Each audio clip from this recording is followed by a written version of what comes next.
morning. So it's good to be back. Been sick for a few days, and I hope you're as happy as I am.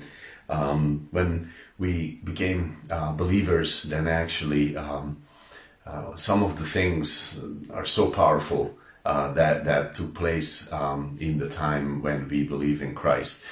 We might not even have known them. We might not even have realized their weight. And it takes a lifetime to actually realize many of those things,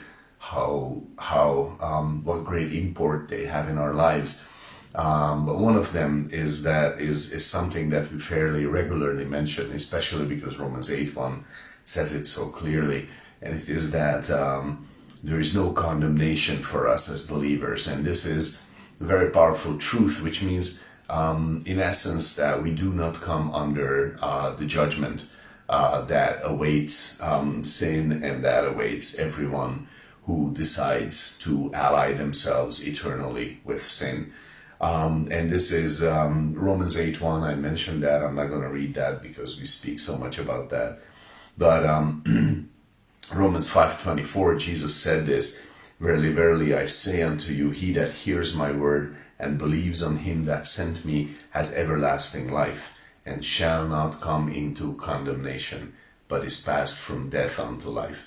And similarly in John 3:18 it says, "He that believes on him is not condemned, but he that believes not is condemned already, because he has not believed in the name of the only begotten Son of God." So these two verses make it very clear that this is talking about eternal condemnation, a loss. Condemnation is when someone is judged without hope of return, without hope of restoration, without possibility of change, parole, anything. And this would be a terrible threat hanging over our heads if the Bible hadn't told us very clearly that this is not there for the believer. Now, this is something that is very, very important for every Protestant believer to take hold of these verses. So, as always, I encourage you to read those verses and turn them around in your heart and meditate some, and God will speak to you deeply on them, I'm sure. But I want to just say this simple truth about it, that in our daily lives, you know, we as we fail as believers, unplanned, not desiring it, but we fail, and we're fools, and we make mistakes, we sin, and then God says to us, okay, that's the end of it. There is no return from that. That's the fear.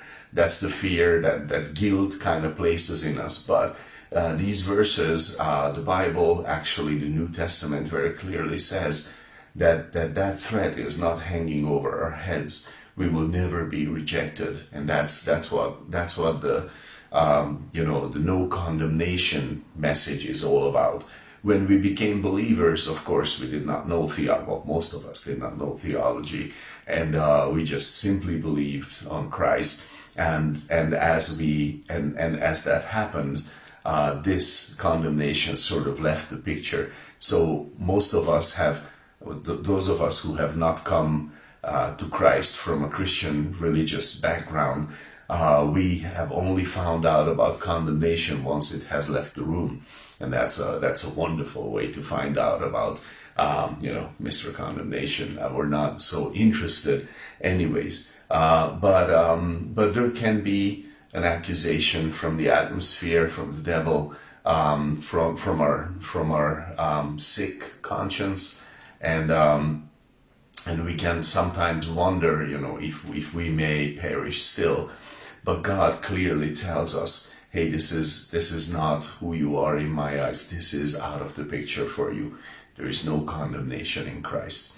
What an amazing truth. I just want to leave you with that, and God bless your day.